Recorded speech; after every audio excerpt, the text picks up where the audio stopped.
This is Mlc Tv News, reaching in live from the city of Lokoja, Kogi State. I am Sharifat Anona Mohammed. The headlines: Nigerian army gunned down over 40 bandits in northwest region. EFCC withdraw case against Kogi State. LLC reviews program of activities for NMMA 2021. Sir David Amess staff at constituency meeting. Now the news in detail. Brigadier General Bernard Onyeku, Acting Director, Defense Media Operation, on Thursday, October 14, disclosed that Nigerian troops carried out operation in forests within Sokoto and Kaduna State, killing over 40 bandits in the process. He spoke at the Defense Headquarters, Abuja, while giving updates to journalists on the activities of troops across all theaters of operations between Friday, October 1st and Wednesday, October 13th. He also revealed how several structures, which serve as bandits' logistic bases, were destroyed, adding that the operations became imperative in order to ensure that impending security threats are forestalled across the country. According to him, within the 2 weeks under review, using a first package of Nigerian Air Force attack helicopters, multiple airstrikes were executed on bandits enclaves in successful passes in different locations. Brigadier General Bernard Onyeku had announced that over 13,000 Boko Haram terrorists surrendered to the troops of the Nigerian military during the period under review. He said troops of Operation Hardin Kai had the major feat as they sustained massive operation in the northeast. According to him, 13,243 terrorists and their families, comprising 3,243 adult male, 3,868 adult females, and 6,234 children, gave in to troops of the Nigerian military. Professor Atahiru Jega, a former chairman of the Independent National Electoral Commission (INEC), says the electronic transmission of results will reduce the rate of election fraud in Nigeria. He made this known in an interview with newsmen on the sideline of the ongoing ECOWAS Parliament High-Level Seminar on Thursday in Winneba, Ghana.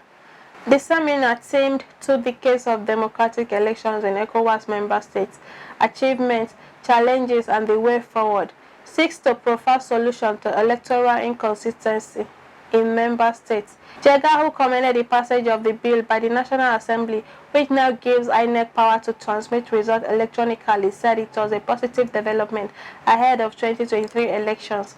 He stated that it was one of the legal frameworks that will guarantee credible elections in the country. Jega also urged Nigerians to trust the new process, adding that it is wrong to assume that results will not be accurately transmitted without 100% network coverage. He said that even in developed countries, they are sometimes confronted with the challenge of poor network, but once 70% of results can be transmitted electronically. The former INEC boss also urged the National Assembly to review the draft bill that allows the trend of extreme monetization of politics in Nigeria, which allows only the rich to participate in politics. Kogi State government, in conjunction with World Health Organization, assembled traditional rulers, market women, religious bodies, doctors, and all stakeholders to a town hall meeting at the government house in Lokoja to sensitize the public of their roles in preventing the spread of cholera.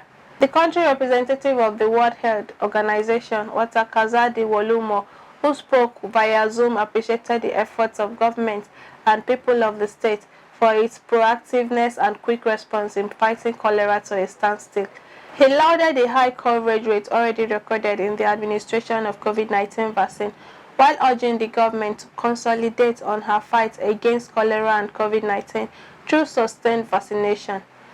The World Health Organization country director urged the state government to prioritize its intervention in addressing the urgent needs for more laboratories, reagents, and effective surveillance against cholera. Wolumo promised World Health Organization support to the state in area of policies, interventions, and implementations in the health sectors, while assuring of her continued support for the state in strengthening capacity, health emergencies, and coverage of cholera and other deadly diseases. Meanwhile, Kogi State Governor Alhaji Yahaya Adoza Bello, represented by his deputy Edward Enoja, called on residents to always observe environmental and water sanitation, as well as personal hygiene.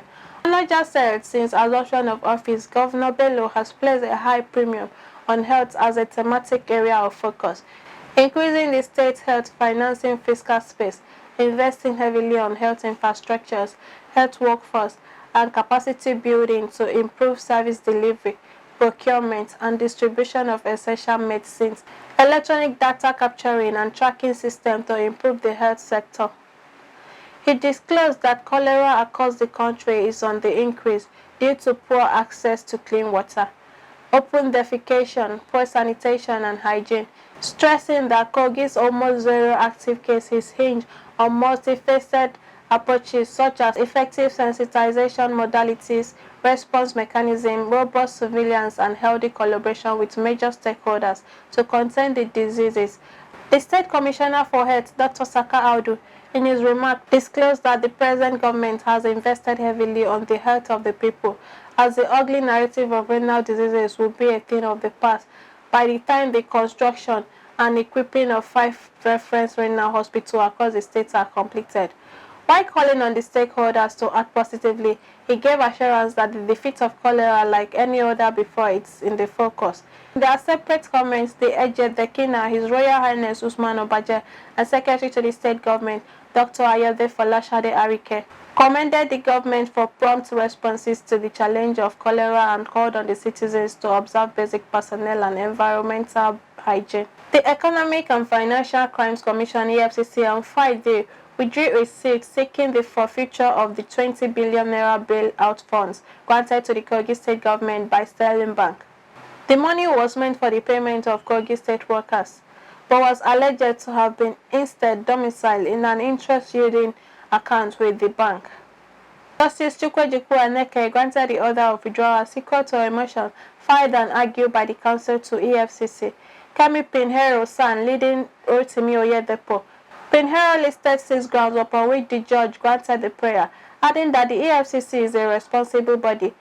One of the grounds was that questions resulting in the commencement of the suit had been clarified and an intention had been shown to return the sum of over 19 billion naira back to the Central Bank of Nigeria. Justice Sidoni Ringame had on August 31st granted an ex parte application brought by the EFCC for an interim forfeiture of the 19 billion said to be warehoused in the State Sterling Bank account number 0073572696.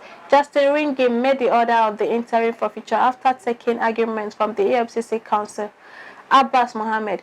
The judge ruled that the order was pending the conclusion of an investigation or possible prosecution by the EFCC.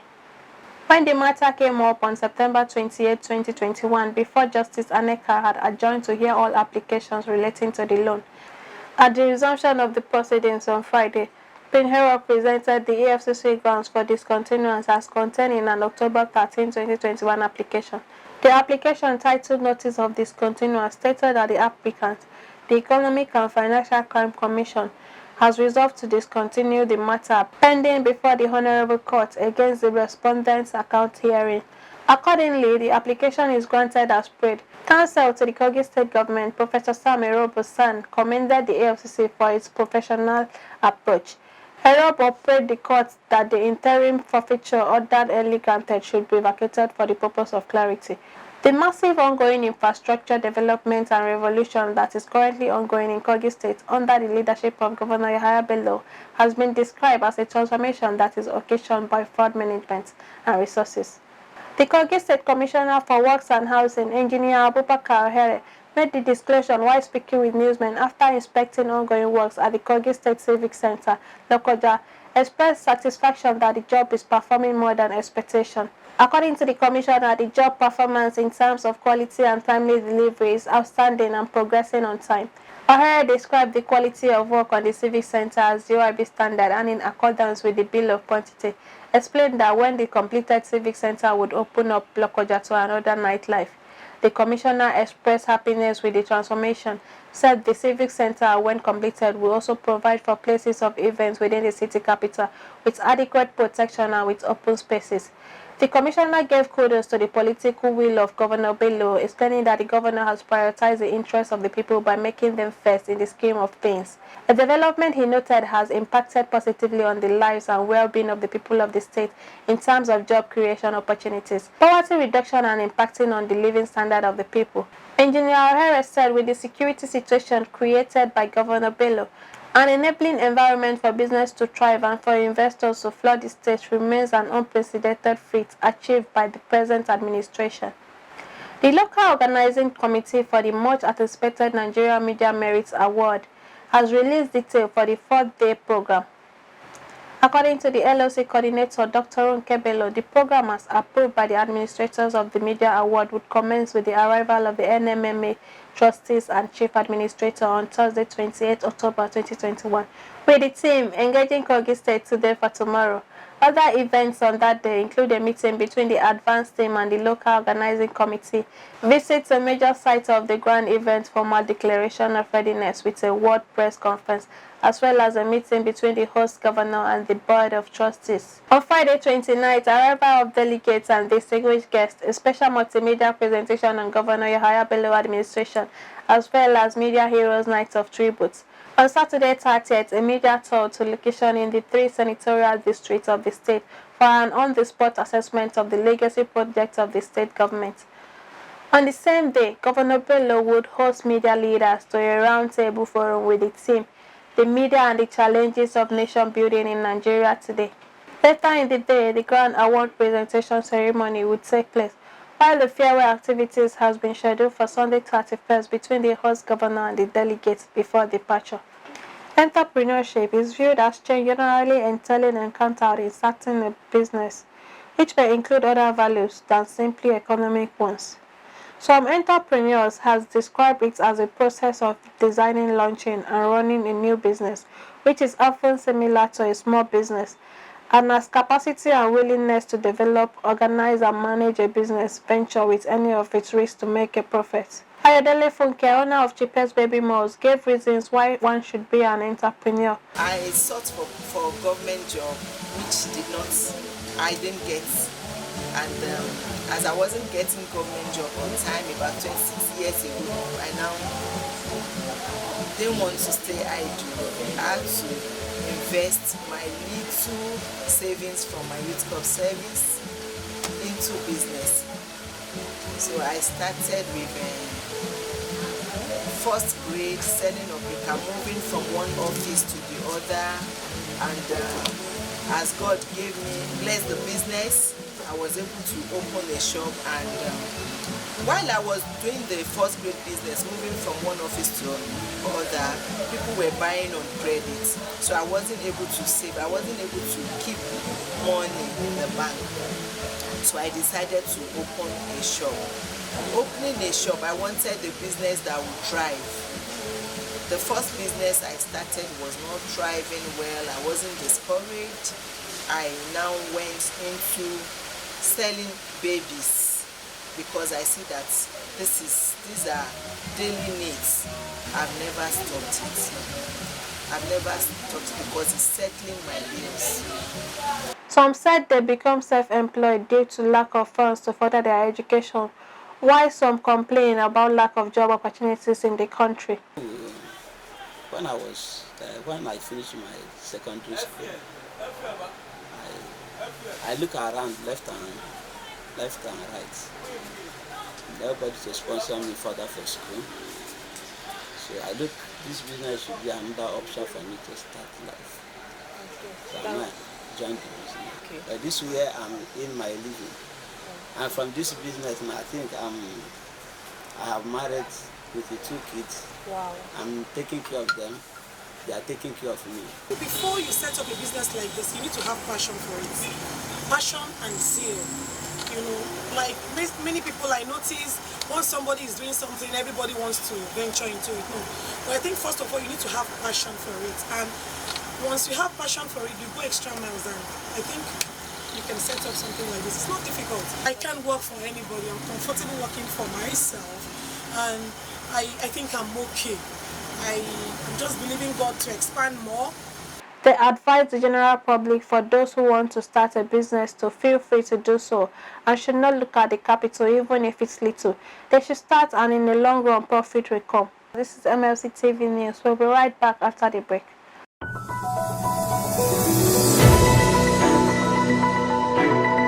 Mlc TV Online is here. For your timely and reliable news that reaches you fast with the breaking news, choose Mlc TV. Get human interest stories right here on Mlc TV with entertainment, sports, business, culture, tourism, and fashion news stories, all featured on MLC TV. Not forgetting political and current affairs news, state and federal government and people's matters will be discussed regularly on MLC TV. MLC TV, your one-stop online destination for unbiased, accurate news, entrepreneur ideas, and youth matters to the rest of the world. MLC TV, reaching everywhere, informing everyone.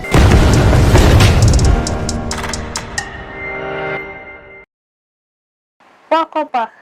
The Consensus National Chairmanship candidate of the People's Democratic Party, Senator Iyorchia Ayu, has promised to return the party to winning ways. He gave this assurance on Thursday in his acceptance speech to lead the main opposition party in Nigeria. Ayu, a former Senate president from North Central Zone, also promised to work with other party leaders to rebuild the party in order for it to take power comes 2023. Iyorchia said he believes all Nigerians miss the PDP government. Their 16 years moved the country forward. They intend to work together with all the leaders, not only in the north but across the country, to reposition this country to the next generation of Nigerians. He said it will be an all-inclusive administration of the party. They will work collectively, introduce policies that will be acceptable to Nigerians. The State Congress of the All Progressive Congress comes up on Saturday throughout the country. In a statement by Kogi State Acting Chairman of the party, Alhaji Abdullahi Bello, noted that the Congress would take place at the Conference Stadium, Lokoja, at 10 o'clock in the morning. He charged eligible delegates to be punctual. Meanwhile, the chairman of the All Progressive Congress, APC, Okene Local Government, Aliu Yakubu Gowon, has advised delegates for Saturday's State Congress to be of good conduct. Aliu told reporters in Lokoja that plans to make the State Congress a success has been put in place. He stressed that APC is a party that has touched the lives of the people positively and will continue to improve the people's welfare. According to him, the victory recorded at the last election, both at the state and local government level, was a testament to the belief of the people in the party and leaders.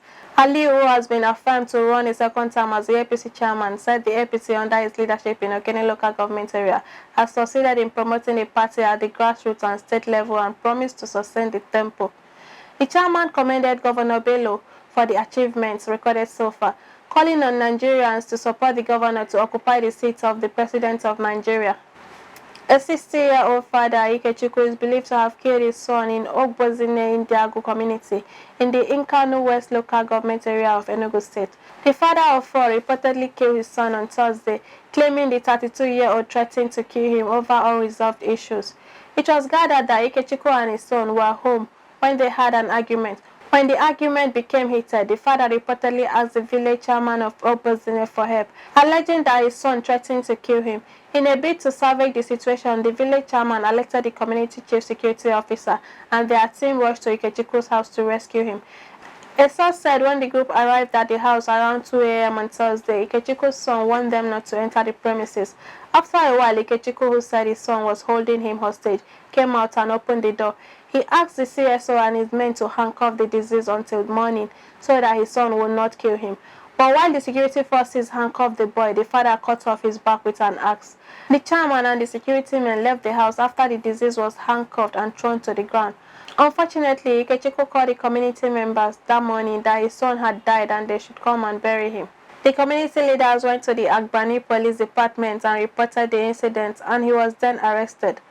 State Police Public Relations Officer Daniel Ndukwe confirmed the incident, adding that 3 suspects had been arrested in connection with the alleged conspiracy and murder case. The Enugu State Criminal Investigation Department is investigating the matter. On the foreign scene, Conservative MP Sir David Amess has been stabbed as he met with constituents. SS police said they were called to reports of a stabbing in Leon-on-Sea at 12:05 PST and arrested a man. They said they also recovered a knife and they were not looking for anyone in connection to the incident. Former party leader Salin Duncan Smith said he was praying for a full recovery following this appalling, shocking news. This angry, violent behavior cannot be tolerated in politics or any other walk of life. The 69-year-old, who is MP for South End West, was stabbed as he met constituents at Belfast Methodist Church. An air ambulance was sent to the scene. The Jokos Foundation, the charity set up in memory of the MP who was murdered in 2016, said it was horrified by reports of the stabbing. "We are thinking of him, his family and loved ones at this distressing time," the foundation said. Labour Party leader Sir David said he was thinking of Sir David, his family and his staff after the horrific and deeply shocking news. South Africa's special forces have freed 3 government ministers held hostage by veterans, demanding compensation for their role in the fight against apartheid. The incident occurred in a hotel in the capital Pretoria on Thursday night during a meeting with veterans and top government officials, including Minister in the Presidency, Mondli Gugumbeli, Defense Minister Atandi Modise and her Deputy Tabang Makwetla. Gugumbele said as they were leaving the meeting, proceeding to the doors, they closed the door. It was at that point that we realized we were held hostage. We expect the law to follow its course in dealing with the behavior of this nature. The ministers are leading a team to discuss demand by veterans aligned with the liberation movement that fought to topple white minority rules more than 20 years ago. Police said 56 people were arrested and no shots were fired during the incident. It was not immediately clear how long the standoff lasted. After attempts to negotiate with the hostage takers to release the hostages had failed, police resorted to a tactical approach and successfully rescued the hostages. Over to Aliu Nasir on Sport Today.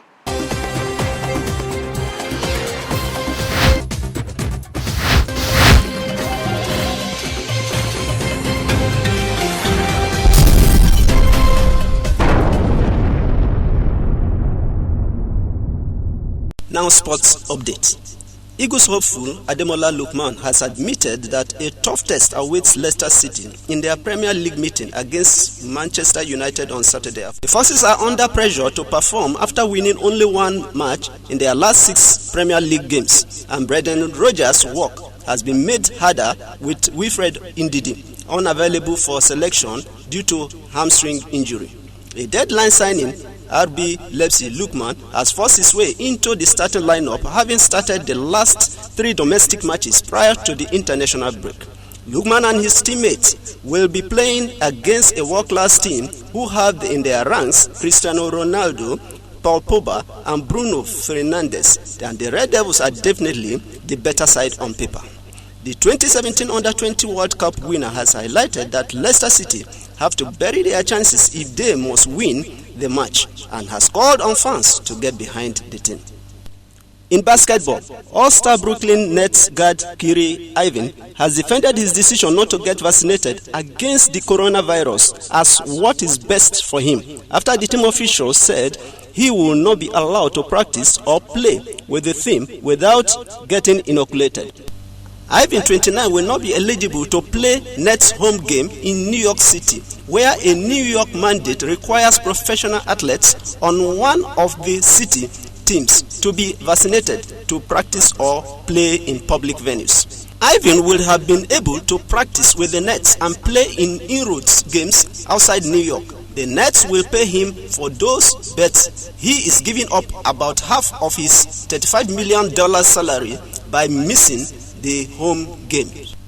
Still in football, club competition resumed after the international break in different locations across the globe. This weekend, starting this evening in Germany, Cologne visit Hoffenheim, while in France, PSG entertain Angers. That is all on Sports Update. I'm Aliu Nasir reporting for Mlc TV.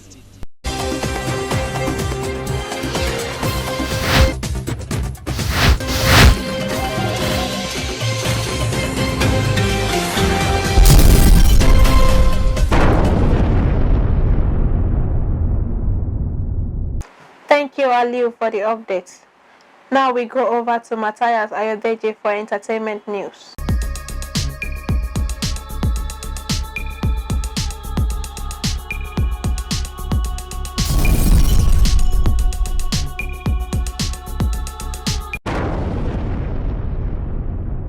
On foreign entertainment news, American Ghost talent judge Howie Mandel has been discharged from the hospital after collapsing in Los Angeles on Wednesday. He was reported to have been rushed to the hospital after collapsing at a Starbucks, a coffee shop in Woodland Hills, California on Wednesday. Howie suffered the medical episode while grabbing coffee with his wife and friends at one of the coffee chain's outposts in Woodland Hills. However, the 65-year-old, while giving an update on his health status in a tweet on Thursday, revealed he had low blood sugar. He also revealed he was home after being discharged and was doing better. I am home and doing better. I was dehydrated and had low blood sugar. I appreciate the great doctors and nurses that took such good care of me. Thank you to everyone who reached out, he said. In Africa, Nigerian famous pop singer Innocent Idibia, popularly known as Tubaba, has urged youth in Anambra to be agents of peace and shun violence during the November 6 gubernatorial poll in the state. Idibia made a call on Thursday in Accra on the ongoing Vote Not to Fight campaign organized by the Catch Them Young Community Initiative in collaboration with the Two-Face Idibia Foundation. The campaign is supported by the National Democratic Institute and the United States Agency for International Development. He said, "We are here to dialogue with Anambra youth and campaign for peace, especially as we prepare for the election. Our youth are critical stakeholders. That is why politicians use them to cause violence. I want to tell you that violence has no gain but destroy lives and property. As youth, we need to promote peace because without peace, the election cannot be free, fair, and credible, and development too cannot take place." Idibia urged the Independent National Electoral Commission (INEC) and the security agencies to discharge their duties without any form of bias.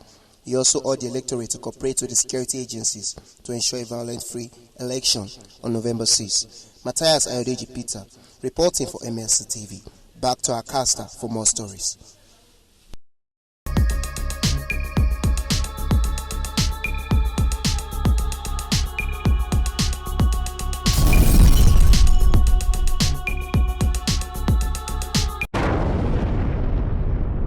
Thank you, Matthias. And that is today's news package. Join us tomorrow via the same channel. For sponsorship and advert placement, call the numbers displayed on your screen.